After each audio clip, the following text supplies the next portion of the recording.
Para iniciar o debate agora, eu tenho um pequeno apelo para fazer a quem queira fazer perguntas, é que sejam perguntas, né, num tempo assim de 3 minutos no máximo, porque a gente precisa dar a maior oportunidade para que todos possam perguntar.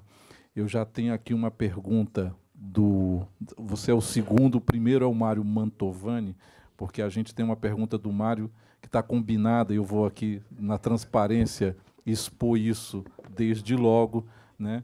Então, o Mário tem uma precedência da idade, ele não gosta verdade, que eu diga isso, mas... Não, né? E eu que fico aguentando os ruralistas em Brasília, Tá, então então hoje eu escapei do o Mário Salles primeiro, no debate lá. o segundo, e a gente vai fazendo a ordem, a gente só pede para que sejam perguntas breves. Mário, A minha preocupação, ontem que eu vi a ministra falando, lá na Comissão de Meio Ambiente, dizendo que 92% das propriedades só tem 15% da produção, do valor de produção. Isso já mostra que nós temos um gravíssimo problema de total concentração e a gente tem também uma sabotagem direta feita, inclusive no Código Florestal.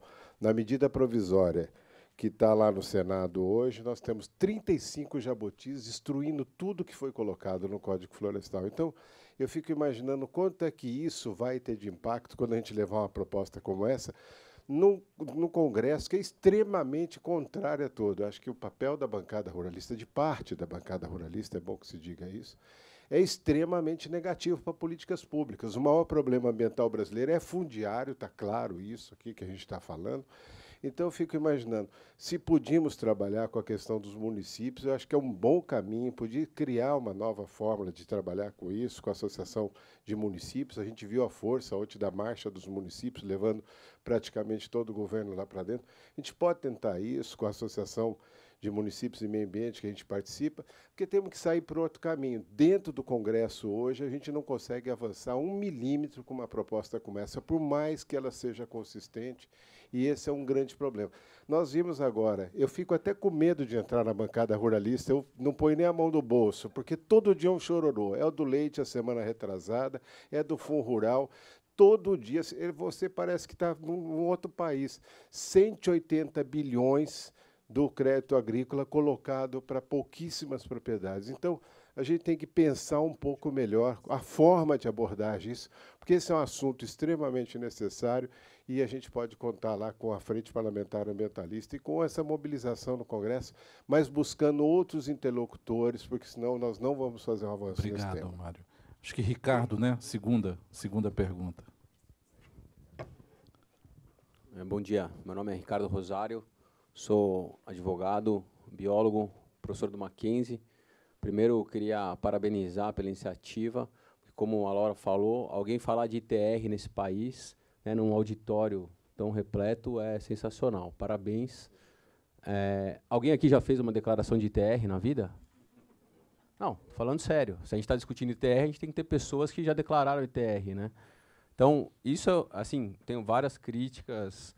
Gostaria de ajudar o time, já falei com o Guer, já falei com o Abi, mas tenho 2 perguntas para ser objetivo. Primeiro, vocês consideraram o ADA, Ato Declaratório Ambiental do IBAMA?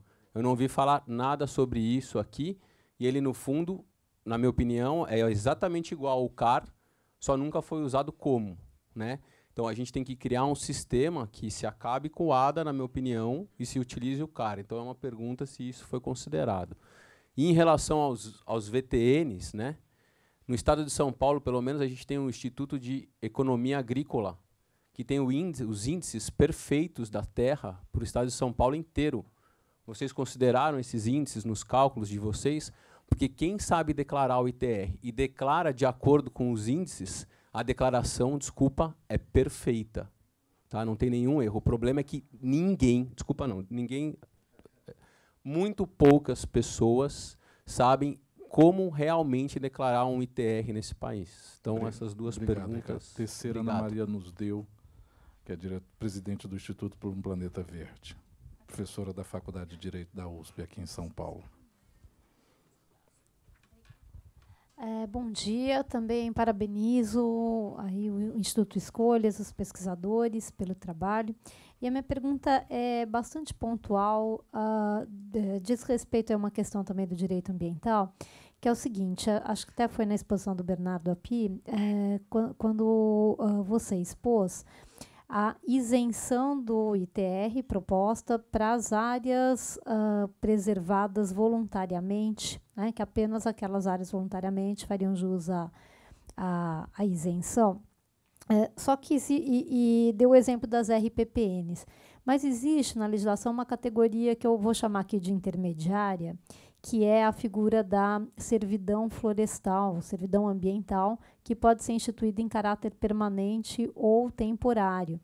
E essa figura, ela está ligada à servidão florestal, assim como a RPPN, elas possibilitam a compensação, que seja feita uma compensação por parte daqueles proprietários que não possuem reserva legal, hoje por meio de um mecanismo, que é a cota de reserva ambiental, que foi regulamentada no final do ano passado. Então, a minha pergunta enfim, tão bem pontual, se a figura da servidão está prevista aí na isenção de vocês, inclusive a questão da servidão temporária.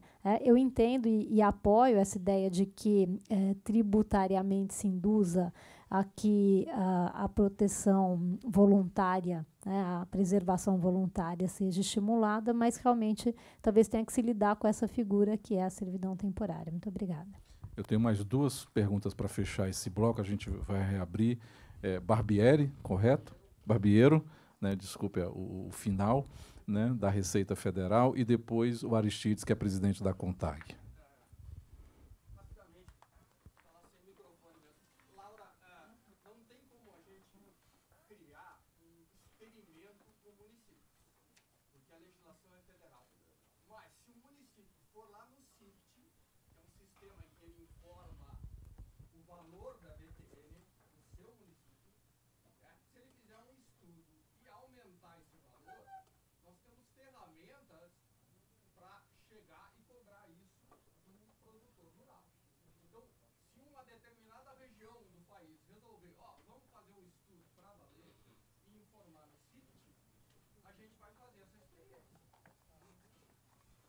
Tá. Aristides, que é presidente da Confederação Nacional dos Trabalhadores na Agricultura. Não, eu sei, eu só vou passar para... Depois eu vou fazer todo mundo vai perguntar, não se preocupem. Obrigado. Primeiro, um agradecimento aí pelo convite. E parabenizar também pela iniciativa e esse debate. Quero começar pela fala do Mário, quando disse da dificuldade do Congresso. Eu acho que não é só no Congresso, não, é também no Executivo. O Executivo está mexendo, está querendo mexer com os indígenas, a aliança ali pelo lado mais conservador, hoje, com as mineradoras, na minha avaliação, e o agronegócio é para ferrar com tudo. Né? Então, o problema é mais grave ainda. Me desculpe aqui deve ter uma diversidade grande aqui, parte talvez não concorde com o que eu estou dizendo, mas o problema é mais embaixo. Mas, independente disso e da conjuntura complicada, acho que a gente tem que propor, tem que enfrentar. Eu acho que nós estamos no caminho certo. Tem que ir para o debate.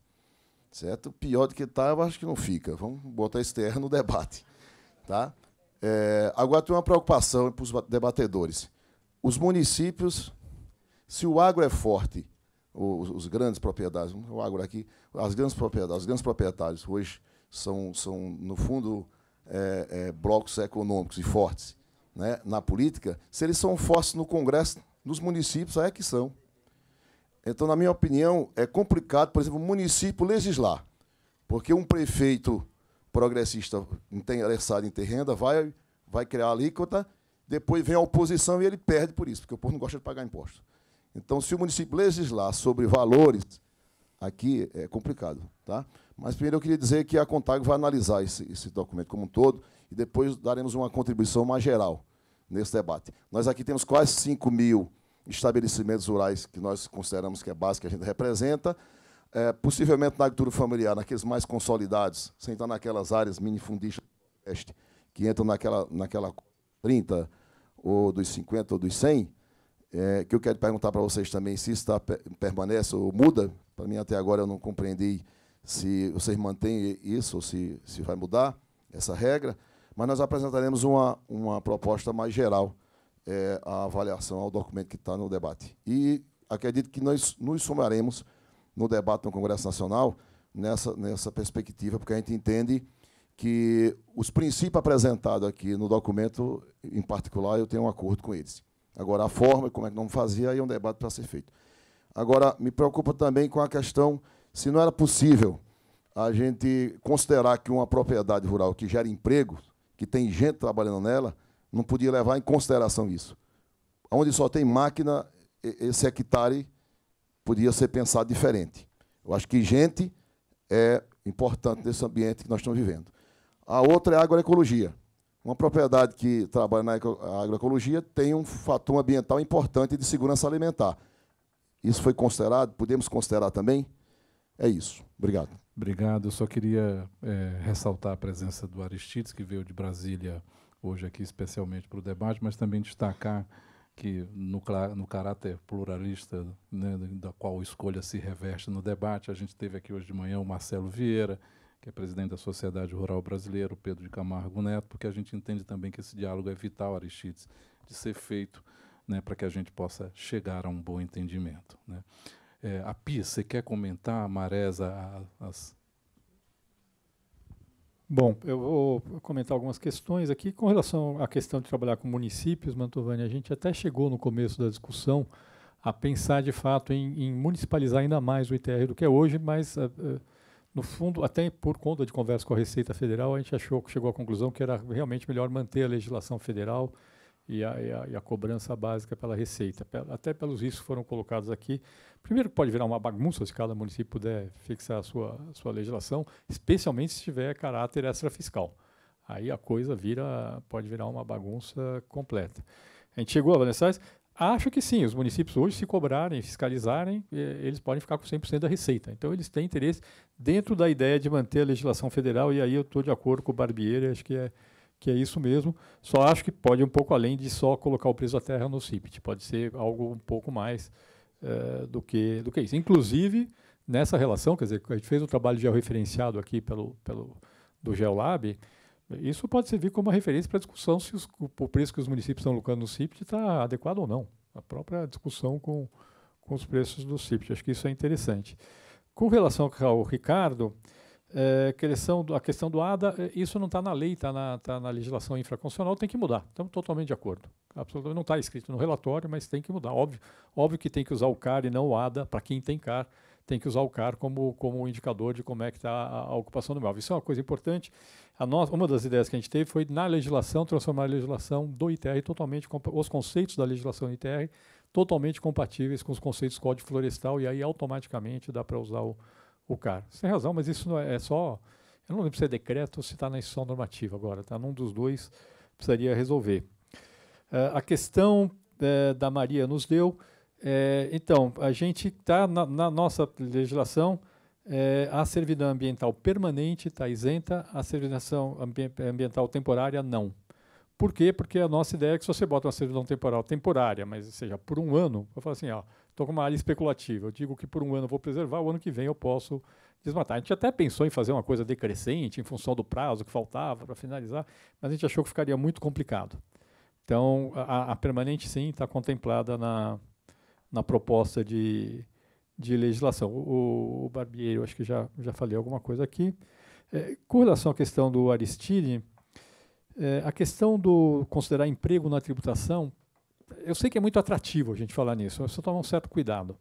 Bases tributárias são diferentes. É a mesma coisa que eu vou considerar emprego agora no IPTU também. Tá certo? Eu vou pagar menos IPTU, porque eu tenho uma loja, porque eu emprego mais gente. Eu acho assim, tem que reduzir o custo do emprego, tem que mexer isso via tributação da folha de pagamentos. É outra agenda. Ou criar incentivos para criar emprego. Eu acho que misturar... O ITR é um imposto que tem finalidade de tributar a propriedade. Tudo bem, está certo? Somos contra ou a favor de tributar a propriedade rural, como a gente tributa ainda aqui um pouco menos a urbana. E segundo, tem uma função extrafiscal. Aí eu começo a misturar com o emprego, aí eu perco a função extrafiscal do ITR. Eu falo, você gerar muito emprego, mas for improdutivo, tudo bem.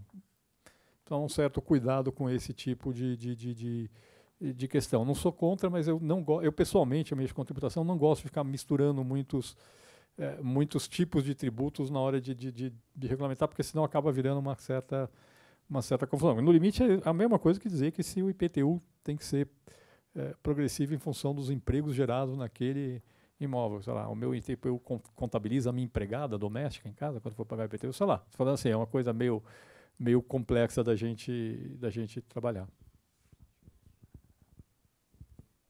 Eu não posso usar o teu microfone, Marés, como você disse que é seu, né? Mas a gente vai tributar, tá? Quando vira propriedade, né? Paga imposto. Bem, você quer complementar alguma? Porque tem essa questão da agroecologia que o Aristides levantou, que eu acho que é um aspecto que eu te passo, Arthur.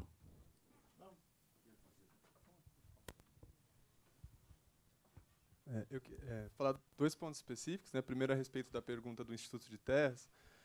Nós não conseguimos comparar as bases do VTN com o Instituto de Terras por causa da obtenção dos dados, assim, a gente não conseguiu automatizar ela, né? Fizemos apenas poucas comparações de municípios individual e realmente dava uma divergência, mas eu acho que a essência dessa divergência reside no que o Marés disse do que é o VTN, né? Que atualmente a conclusão nossa do Geolab coincide com a dele, assim, que o VTN é imaginário. E que a nossa proposta para isso foi o valor de mercado do imóvel. Um detalhe, né, via Lei de Acesso à Informação, solicitamos, por exemplo, alguns, né, do Sistema de Preço de Terras da Receita, e chegamos a VTNs declarado de R$1 por hectare, menos, até 50 centavos. Assim. É algo que, se o conceito não está muito claro, é difícil até dizer que está errado, embora, obviamente, esteja errado. Né? A respeito do Aristides, da área da imunidade, atualmente, na nossa proposta, cenário C, área tributável inferior a 24 hectares. A nova área tributável, que inclui excesso de vegetação nativa. Tá? E sobre as máquinas, pessoas, acredito que, como a Pi falou, isso é atrativo, mas o outro ponto negativo, né, disso, na minha visão, é um pouco do conflito com essa agenda de enforcement. Né? Então, como a gente falou, se o modelo georreferenciado contribui muito para isso seria mais uma dificuldade. Né? Se a gente for colocar isso na conta para depois usar o modelo para chamar o pessoal para se esclarecer, vai todo mundo ter que esclarecer, né? Porque isso é uma coisa que é invisível, assim, né? Digamos, por satélite ou alguma outra coisa. Beto, você quer falar? Marés, quer complementar a questão da agroecologia, por favor? Se eu puder falar um pouco mais do que é da agroecologia, eu queria me referir também às áreas voluntárias que a Ana Maria se referiu. Nós fizemos algumas discussões a respeito de como enquadrar essas áreas. E chegamos a essa conclusão, que a Pi já disse, que as temporárias, de forma nenhuma.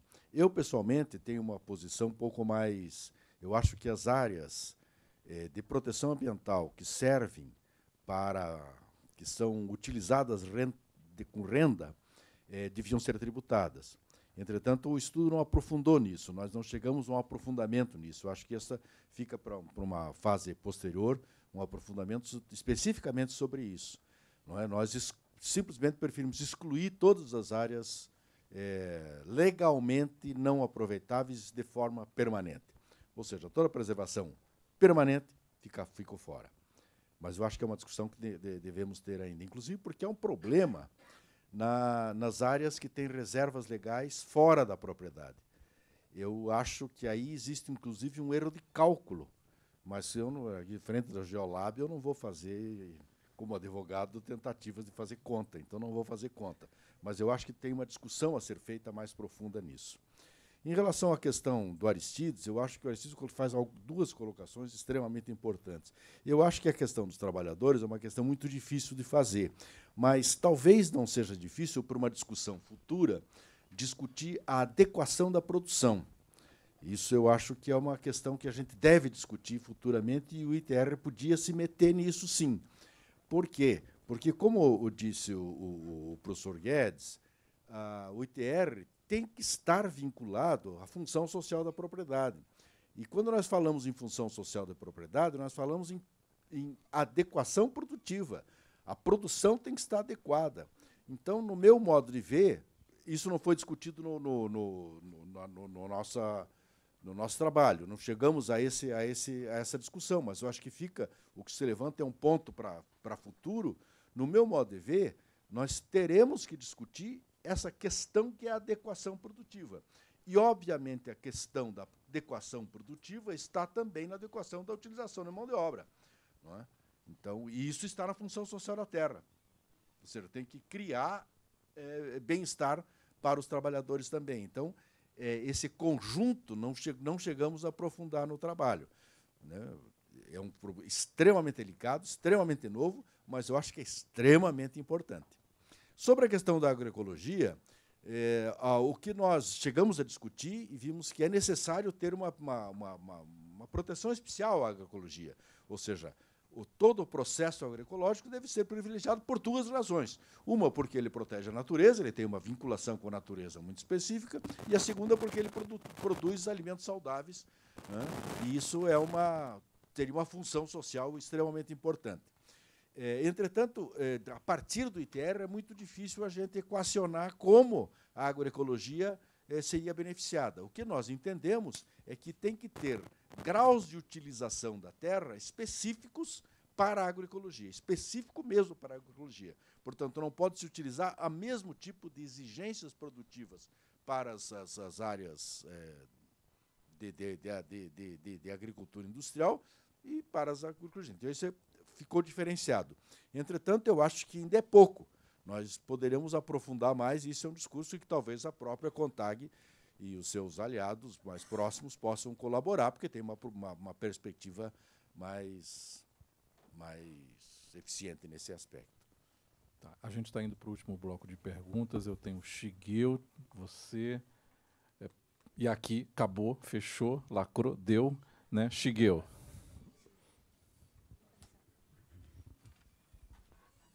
Primeiro, eu quero lamentar profundamente de não ter participado do estudo, porque ele está genial. Espero participar das próximas edições. É uma pergunta de curiosidade, Gerd. Se você pegar aquele número que vocês mostraram no começo, de reais por hectare, esse número varia conforme o tamanho da propriedade? E como é que é essa distribuição? Seu vizinho... Seu vizinho. Bom dia, meu nome é Nilton Gonçalves, eu trabalho na Prefeitura de Santo André. Da exposição feita, eu vi que não foram abordadas aqui questões vinculadas a regiões metropolitanas. Aí eu considero isso bastante relevante quando se trata de imposto territorial rural. Como foi dito que a abordagem não foi tão ampla assim, minha pergunta fica nesse sentido de questões de ITR e até de questões vinculadas, por exemplo, ao Código Tributário, que vai definir o que é zona rural, zona urbana, em regiões metropolitanas, como, por exemplo, aqui a de São Paulo, que metade dela é área de mananciais. E, por ser área de mananciais, uma grande parte seria considerada, ou é considerada pelo Código Tributário, zona rural, mas os municípios, muitos, não todos, consideram tudo zona urbana para arrecadar o IPTU e acabou, porque o ITR não dá nada. E aí dá aquela controvérsia jurídica, porque estou tributando IPTU quando deveria tributar ITR. Isso não acontece, isso a gente perde um tempo enorme na justiça por conta dessas necessidades. Se vocês abordaram isso ou não, ou se vão abordar. A outra questão que eu verifiquei aqui é de conflito de legislação, que também não foi abordado, não sei se está no estudo, mas aqui não foi abordado, que é justamente o Sistema Nacional de Unidades de Conservação, que considera que o entorno das unidades é zona rural. Se você pegar aqui a cidade de São Paulo novamente, a Parque da Cantareira, em tese, todo o bairro em volta seria a zona rural, quando a gente tem uma bela de uma propriedade em cima que tem função zero do ponto de vista de produção rural. Então, como é que fica esse conflito? Uma terceira controvérsia seria em relação ao que foi colocado de tributar o excesso de mata nativa. Por mais que isso tenha sido considerado uma especulação, eu considero controverso, porque, em tese, seria um estímulo a desmatar uma mata nativa quando a gente está precisando mais dela. Muito pelo contrário, a gente teria que estimular o plantio de nativas. De novo, região metropolitana de São Paulo, área de mananciais, quanto mais mata nativa, melhor segurança nós temos na produção de água. E as nossas crises hídricas estão aí para demonstrar que o desmatamento veio e não contribuiu em nada com o ITR. Mas a mata nativa, com certeza, contribui. E a última questão, se vocês abordaram ou não, seria, por conta dessa questão do IPTU, áreas urbanas e tudo mais, se o município adotar uma zona rural que incentivos correlatos de legislação existem para que isso seja possível de ser captado pelo município. Por exemplo, se eu tenho uma zona rural, então eu posso pegar um benefício do Ministério da Agricultura porque eu tenho uma zona rural. Se vocês abordaram essas questões. Perfeito, Nilton. Você agora... Quem? Tá. Oi, gente, vou tentar ser breve. Gabriel da Unicamp, do Grupo de Governança de Terras. Eu participei da exposição anterior que foi feita desse estudo, mas eu ainda fiquei com 2 dúvidas bem pontuais. Primeiro, quando vocês tratam do VIR em vez do VTN, incluiu as benfeitorias, certo? Na hora de calcular esse valor. A minha preocupação é um pouco com a operacionalização disso. Então, como é que você teria que contratar um avalista para determinar o valor dessa benfeitoria? Esse avalista teria que ser credenciado junto ao INCRA ou não, enfim. Pode ser uma complicação, até o professor Milaré ele deixou claro, talvez uma interpretação de inconstitucionalidade, de mudança do VTN para VIR. Então, se essa mudança talvez não fosse um tiro no pé dessa nova proposta.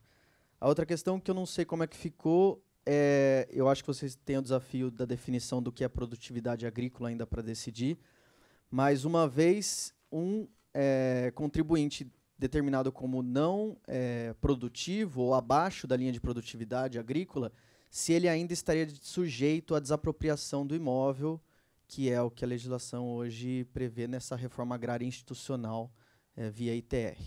Então, obrigado. Obrigado. Só aqui na frente, por uma questão de ordem de precedência, para não quebrar. Só pedindo que seja breve. Tá bom. Bom dia, gente. Eu sou a Zazá, eu sou do Movimento de Moradia dos Trabalhadores, eu sou do Movimento Antiproibicionista da Coordenação Nacional de Entidades Negras, sou formada nas fileiras do Movimento Sem Terra. Eu gostaria de fazer uma reflexão com vocês, agradecer a oportunidade de estar aqui com vários estudiosos. Eu acho que é muito importante a gente fazer reflexões paradigmáticas, porque são elas que fazem as verdadeiras rupturas e que produzem as verdadeiras transformações. Então, o conhecimento científico, principalmente nessa área de economia, ele deve sempre ser produzido com o objetivo de fazer grandes transformações sociais e de formar opiniões que contribuam para essa transformação, porque produzir a ciência por produzir a ciência acaba tornando a nossa produção uma coisa vazia. É importante para a gente que vive num país de tanta miséria, tanta pobreza, fazer essas reflexões, porque, por exemplo, nós estamos à mercê de toda a sonegação fiscal. Quando a gente discute um modelo de tributação que todos os anos a gente tem que fazer imensas concessões, porque as pessoas não pagam os impostos, conseguem se livrar disso, e para receber novos financiamentos, nós precisamos fazer esses, como é que chama? Perdoar essas dívidas, que é o que tem acontecido recentemente. No movimento negro, a gente sempre diz que toda a miséria no Brasil nasceu quando a Lei Áurea foi assinada sem uma reforma agrária, sem uma distribuição de terra e sem dizer para onde as pessoas que deveriam ir. E até hoje essa reparação não foi feita. Então, cada coisa que a gente paga, a gente tem que discutir o conceito de função social da produção. Porque muita gente produz, a terra está produtiva, mas é para exportação.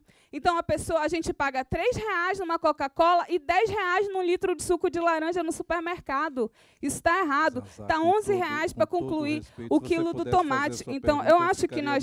para concluir mesmo. Para perguntar, por favor.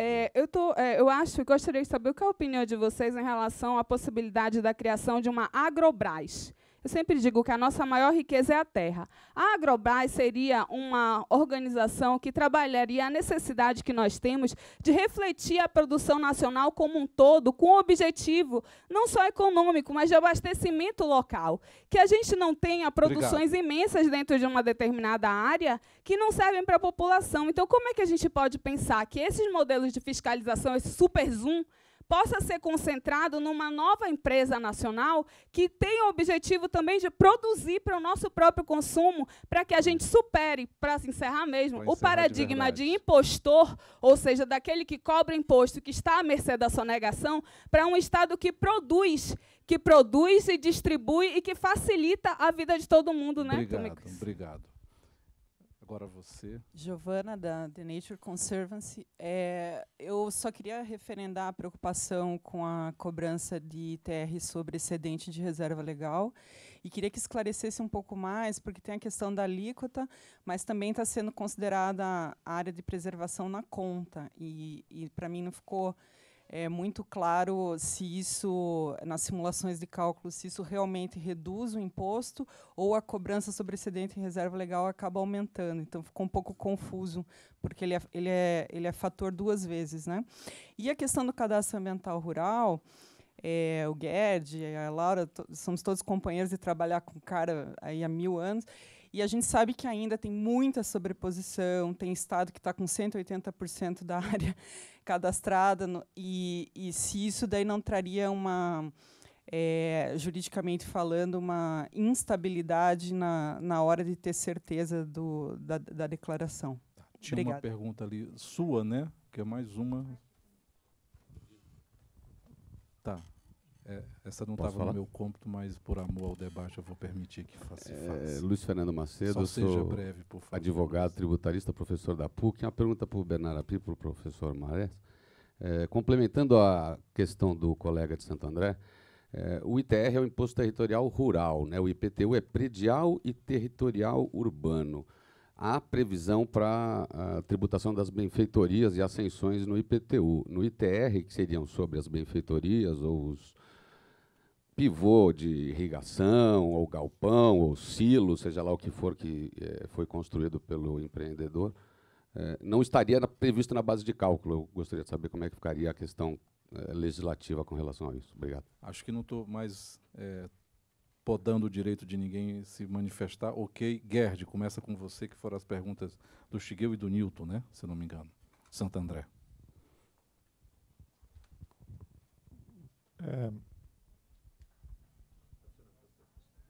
A pergunta se esse reais por hectare, né, ela é influenciada pelo tamanho do imóvel, né? O tamanho do imóvel não influencia, não é a única variável que influencia o reais por hectare, porque envolve várias outras variáveis, né? Então, acho que todas as combinações são possíveis, né? Eu acho que a gente não fez uma análise específica, né, do valor por hectare, né? Depois, se o Arthur fez e não compartilhou com a gente, ele pode falar, mas que ele faz muita coisa que ele não mostra. Mas a conta que a gente faz é uma aplicação literal das equações. Então, como são vários fatores que podem influenciar no reais por hectare, não dá para isolar. O reais por hectare é função do tamanho do imóvel e de todos os outros fatores. Eu não sei se a gente isolou nenhum deles, né?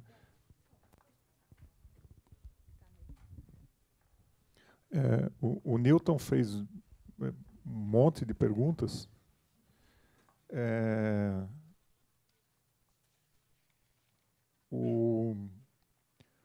Bom, a gente não fez um recorte específico de região metropolitana, né, sobre isso, e o que eu, por outros estudos que a gente já fez da distribuição do CAR, né, a nível detalhado, principalmente em São Paulo, que a gente tem um detalhamento, alguns estudos detalhados disso, as regiões metropolitanas, as regiões muito próximas de zonas urbanas grandes e muito consolidadas, é uma confusão mesmo, tá? Então, a gente tem muitos vazios de CAR no entorno de grandes malhas metropolitanas, né? Então, eu concordo que isso, que a análise que a gente fez, ela é insensível a essa realidade, ela não consegue capturar essa realidade, né? Então, nem consigo imaginar, assim, de bate-pronto, como é que a gente poderia fazer um estudo específico, né, de ITR, que considere toda essa complexidade que a gente tem em torno de regiões não só metropolitanas, mas tudo que fica perto, né, de áreas urbanas muito grandes e muito consolidadas, porque realmente tem essa confusão do que é CAR, do que não é, e a hora que a gente olha os registros do CAR, eles têm muitos vazios em torno dessas regiões, né? Assim, o cadastro voluntário do CAR, né? E também não aparece no CIGEF, então aparece muito como um vazio fundiário nas análises que a gente faz. Então, a gente não tem uma sensibilidade para essa realidade que você está fazendo atualmente dentro do modelo, né? Só aproveitando que eu estou com o microfone, rapidamente respondeu o Gabriel, né? Assim, quando a gente substituiu o VTN, né, por o valor que a gente calculou com base em FNP, a gente não computa separadamente as benfeitorias do imóvel, né? A gente não tem dados para isso, né? Então, o que a gente faz é analisar quais são os tipos de combinações uso e aptidão agrícola que o imóvel tem, né? Para cada combinação de se é pasto, se é agricultura, em função da aptidão agrícola, a gente consulta a tabela do FNP, qual que é o valor naquela região, e soma tudo para o imóvel. Então, fica algo entre a utopia, né, o conceito teórico de VTN, e uma avaliação feita pericial, né, onde tudo é calculado. É um valor que fica ali no meio, né, mas a gente não faz uma valoração específica de cercas, currais, silos e coisas assim no imóvel nesse cálculo. Ele reflete provavelmente uma média regional de venda de terras, que é o que o FPN procura refletir. Tá? A Pi e Maré, vocês querem responder essa parte aí do aspecto da questão ambiental, do excesso? Bom, acho que tem algumas coisas que vou tocar aqui. Uma, o Gert já respondeu, ou seja, em relação ao valor do imóvel rural, obviamente que não é o valor do imóvel periciado, mas sim um valor médio regional. Essa é a ideia, é um valor médio regional e, portanto, se aplica a ele. Quanto a verificar se isso é ou não constitucional, quando eu falei aqui, eu disse que pode ter juristas que encontrem uma inconstitucionalidade nisso por uma comparação com o IPTU, da questão da territorial, da predialidade do imóvel, etc.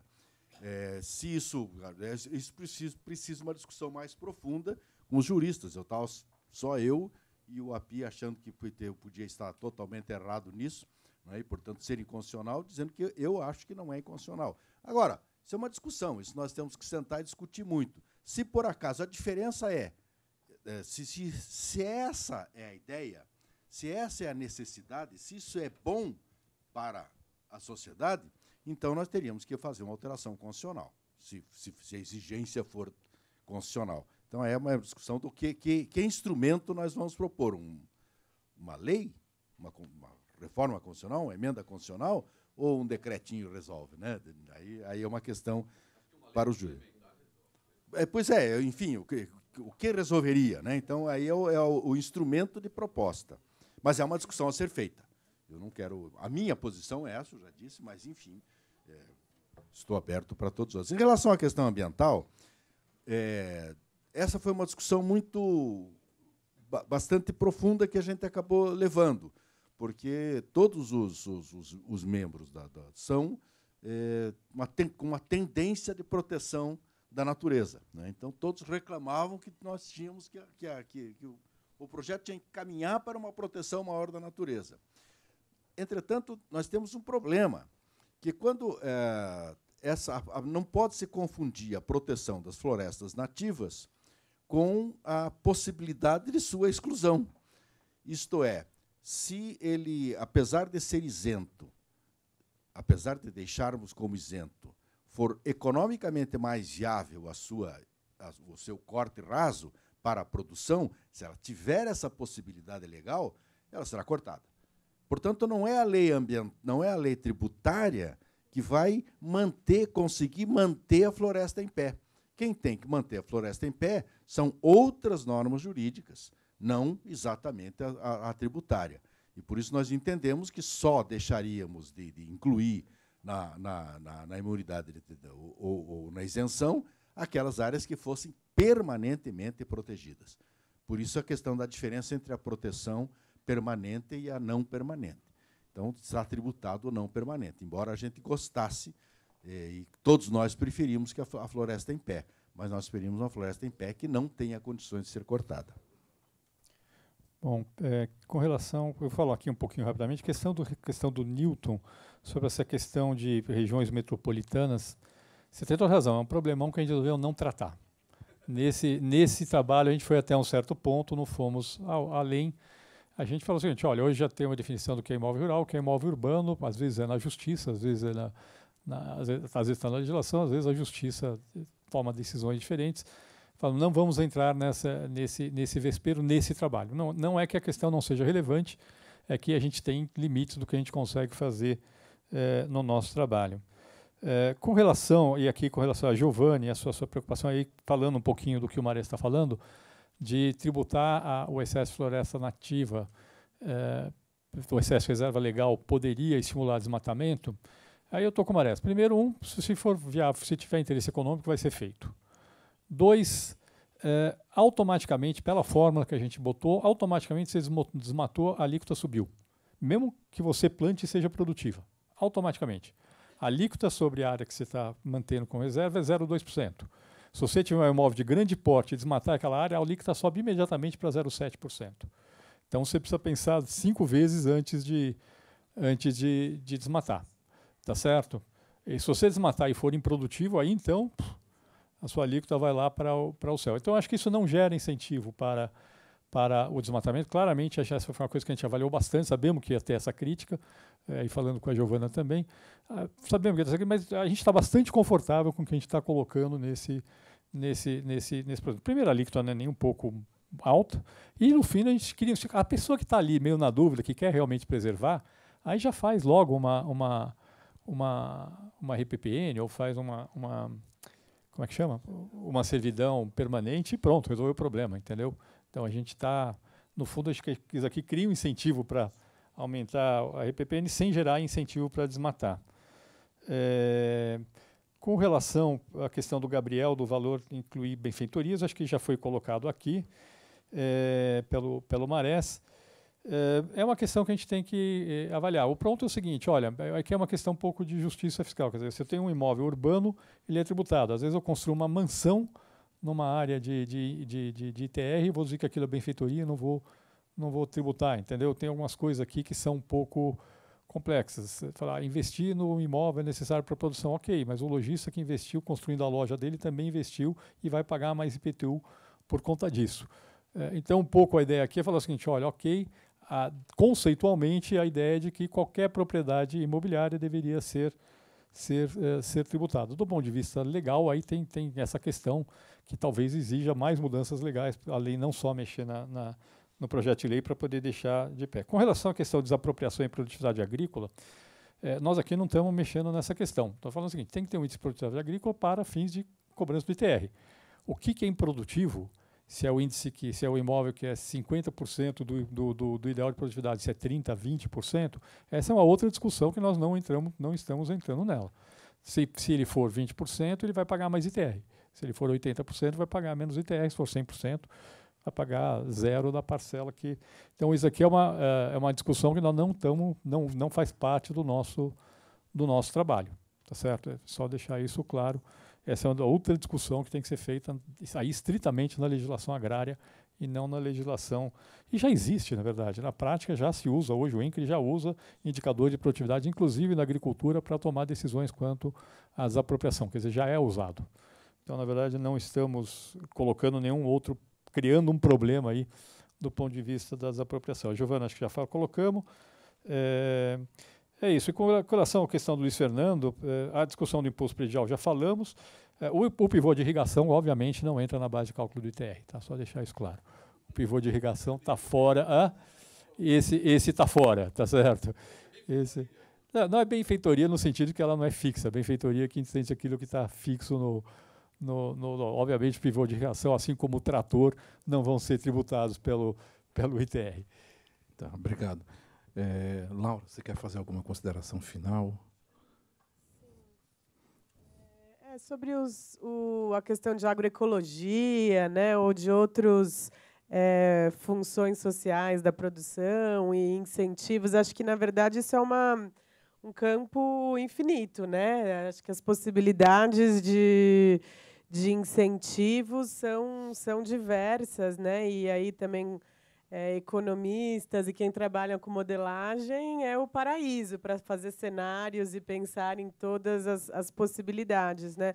Mas acho que o desafio aqui é a gente guardar essas boas ideias em algum estacionamento assim e tentar avançar um pouco no arroz com feijão, assim, né, na coisa mais básica e mais possível, porque a situação é tão ruim que né, uma mudança simples, né, digamos assim, agora já seria um grande avanço, né? Então acho que é um pouco também um desafio de tentar simplificar e conciliar para né, pensar na implementação.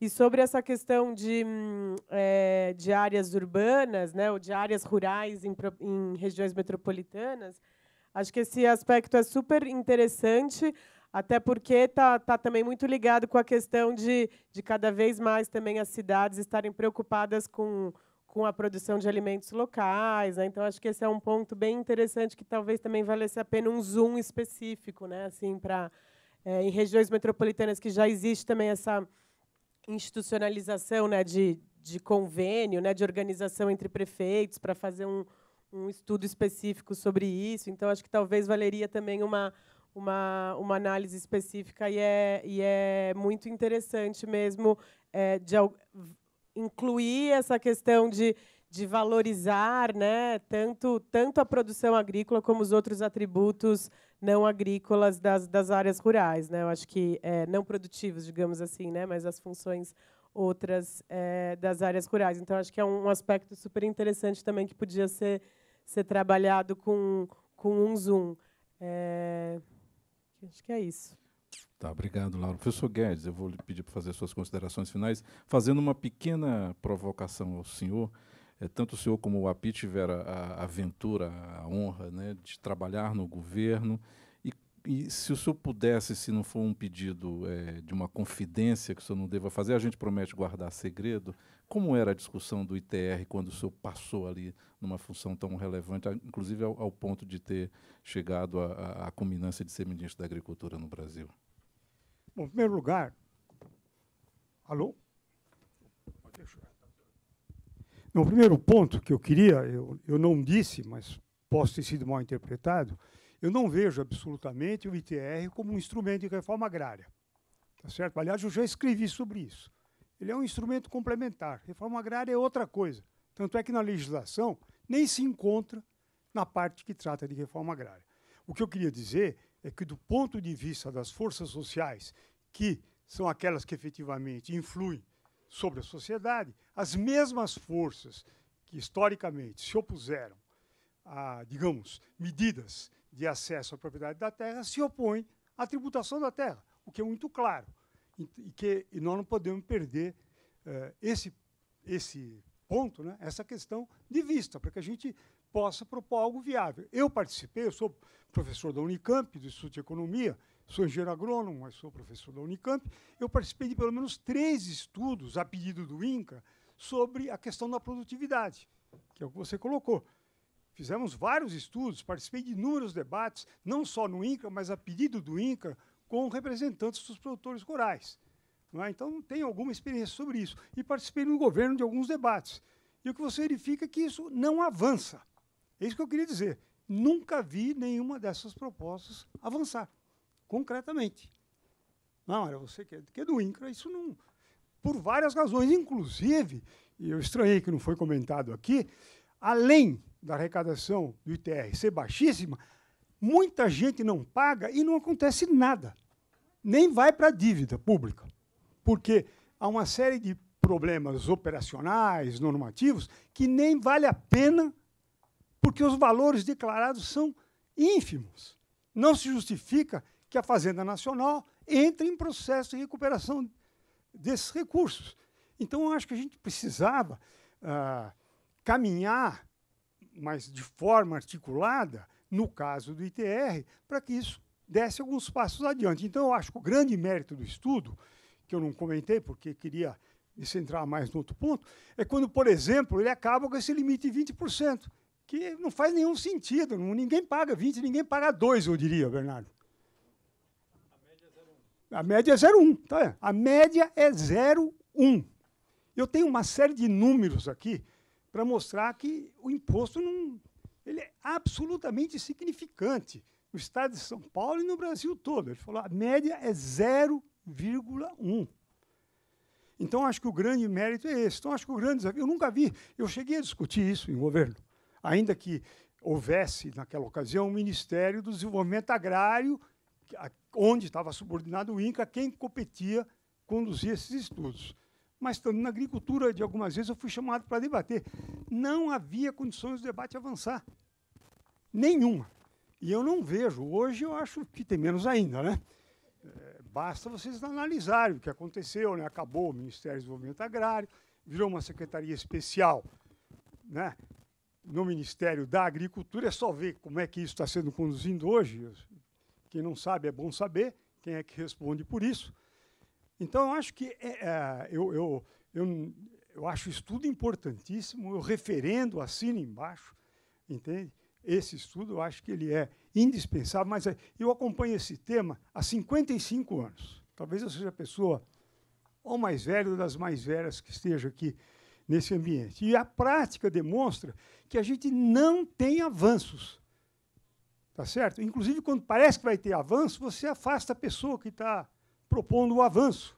Eu posso dar vários exemplos para vocês, históricos, reais, com nomes, em que, em momentos que a coisa parecia que ia dar um passo à frente, simplesmente você afasta e desmonta e essa coisa não avança. Então,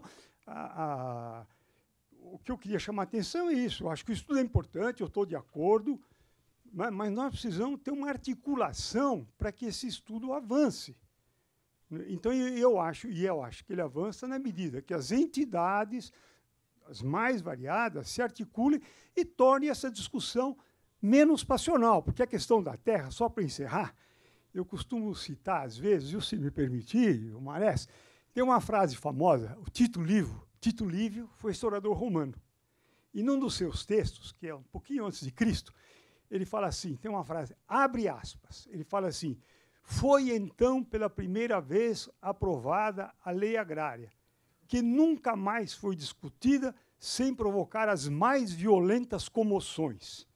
Era uma lei de um senador chamado, se não me engano, Espúrios Cássius, de 56 a.C. Quer dizer, esse é um tema, então, apenas estou dizendo, ele provoca, ele foi, quem acompanhou 88 sabe disso. Então, e o ITR está ligado a isso, quer queira, quer não.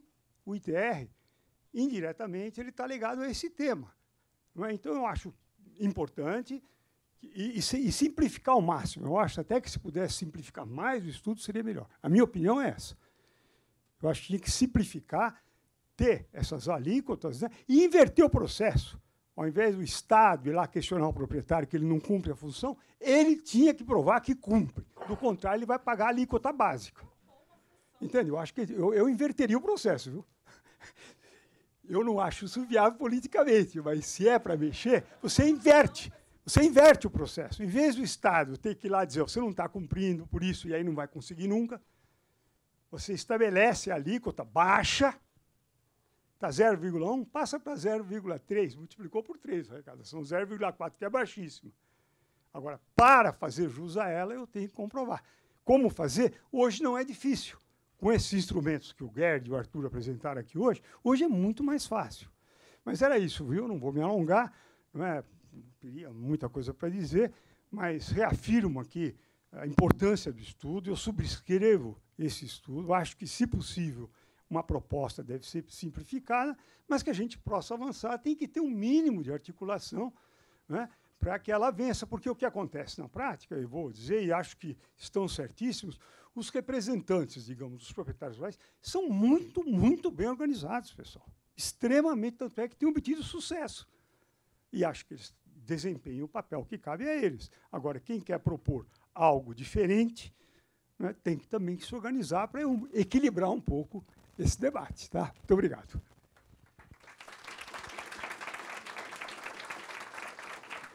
Bem, a gente se caminha para o encerramento. Eu vou fazer rápidos registros aqui, esperando não esquecer nenhum deles. Primeiro, a Folha de São Paulo pela parceria. Segundo, a equipe do Escolhas que está aqui, Natália, coordenadora científica, Jaqueline, coordenadora institucional, Renata, que é a nossa gerente financeira administrativa, a Aline, que é da área de comunicação, agradecer a presença de três pessoas da nossa governança, o Senes, que é o nosso presidente, meu chefe, Fernando Furriela, que é do Conselho Fiscal do Escolha, Sandra Paulsen, que está aqui, que é economista do IPEA, que é do nosso Conselho Científico, agradecer diferentes pessoas que nos deram a honra de estar aqui, Diego Bardal, do AFC, Adriana Ramos, que veio de Brasília, Márcio Selva Verde, esse é o sobrenome dele, né, é predestinado para cuidar da questão ambiental com esse sobrenome. Então, Márcio Selva Verde, que agora está, né, no PNUMA, não é isso, Márcio? No PNUMA, lá em Brasília. Aristides, que veio de Brasília, quem teve aqui da Sociedade Rural Brasileira e de tantas outras pessoas que estão aqui. Frank Guggenheim, que é meu médico particular. Da outra vez que ele veio num evento, eu tive uma crise renal e ele teve que me acompanhar ao hospital. Então, ele é do meu staff particular, né? Eu já me dou ao direito de tê-lo, né? Então, o Frank veio para garantir que eu pudesse ficar até o final e não ter nenhuma crise, né? Como foi acontecer no dia 19 de outubro do ano passado, quando a gente estava fazendo aqui um lançamento de um estudo sobre energia.